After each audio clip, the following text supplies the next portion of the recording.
মই পল্লৱী মোৰ অন্য এটা ভিডিঅ' সকলোকে স্বাগতম জনাইছোঁ। আপোনালোকৰ নিশ্চয় ভালে, মোৰো ভালেই। ৰাতিপুৱা কামনি কৰি মেলি লৈ চাহ খাব লৈছোঁ আৰু মোৰ ভিডিঅ' চাই কেনেকুৱা লাগে জনাবচোন। ভালকৈ বনাব পাৰিছোঁ নে নাই, যদিও বেয়া হৈছে ক'ব, ভালকৈ বনাবলৈ চেষ্টা কৰিম। আপোনালোকৰ মৰম চেনেহ আশীৰ্বাদেৰে মোৰ চেনেলটো আগুৱাই লৈ যাব আৰু দিনটো কি কৰিছোঁ কি কৰা নাই ভিডিঅ'টো চাই যাব।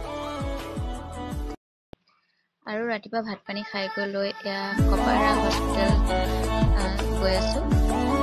বা আজি এসপ্তাহ হ'ল কিন্তু ভিডিঅ'টো দিব পৰা নাই। বা অহা দিনাখন এয়া বাইকমা পৰিছিলে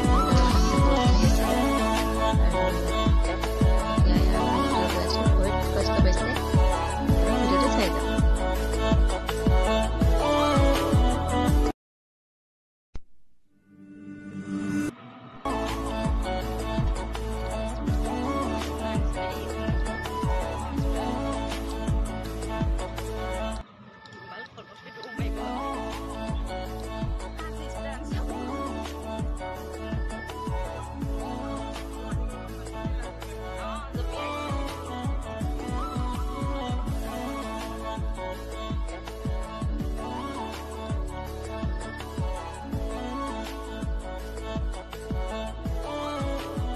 আৰু হস্পিটেলৰ পৰা আহি পেলাই ভাত পানী খাই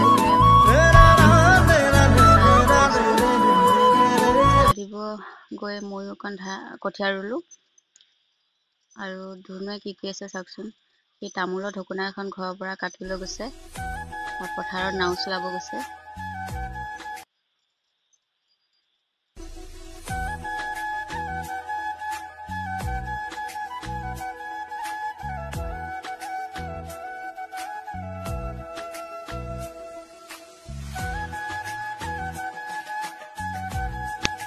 পথাৰত চাহ দি আহি এয়া মই বনাব লৈছোঁ। ধুনীয়া ক'লে কিবা এটা খাওঁ বুলি মই এয়া আটাৰে এয়া মিঠাই এটা বনাব লৈছোঁ।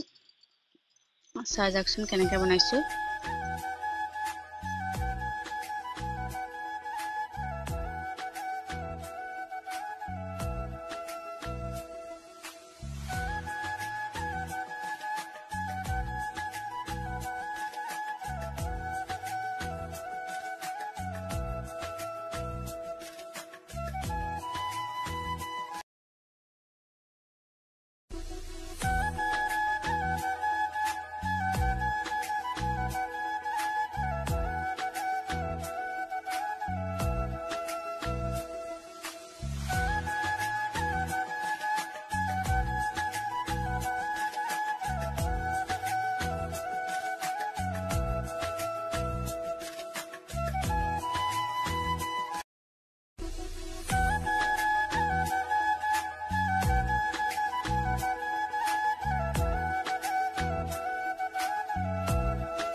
আৰু এয়া সন্ধিয়া ম'ম' খাবলৈ মন গ'ল, দেউতাক ক'লোঁ, দেউতাই এয়া ম'ম' আনি দিলে।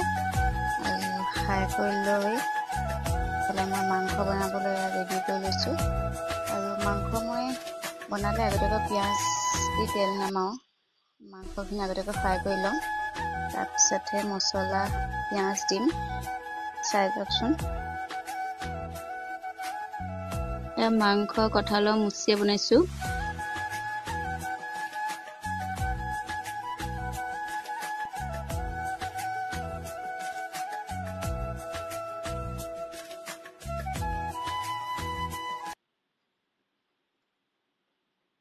আৰু এয়া মাংস হৈ গ'ল। আৰু এয়া ভাত বাঢ়িলোঁ, দালি বইল আৰু মাংস মাছে কচুৱে ভাজি আৰু এইফালে ধুনুক দিছোঁ। ধনুৱে যিহেতু দালি নাখায়, অকল মাংস জোল মাংসই খাব ধুনু। আৰু ভিডিঅ'টো ইমানতে সামৰিছোঁ। যদি ভাল লাগিছে লাইক কমেণ্ট ছাবস্ক্ৰাইব কৰিব, লগতে শ্বেয়াৰ কৰিব।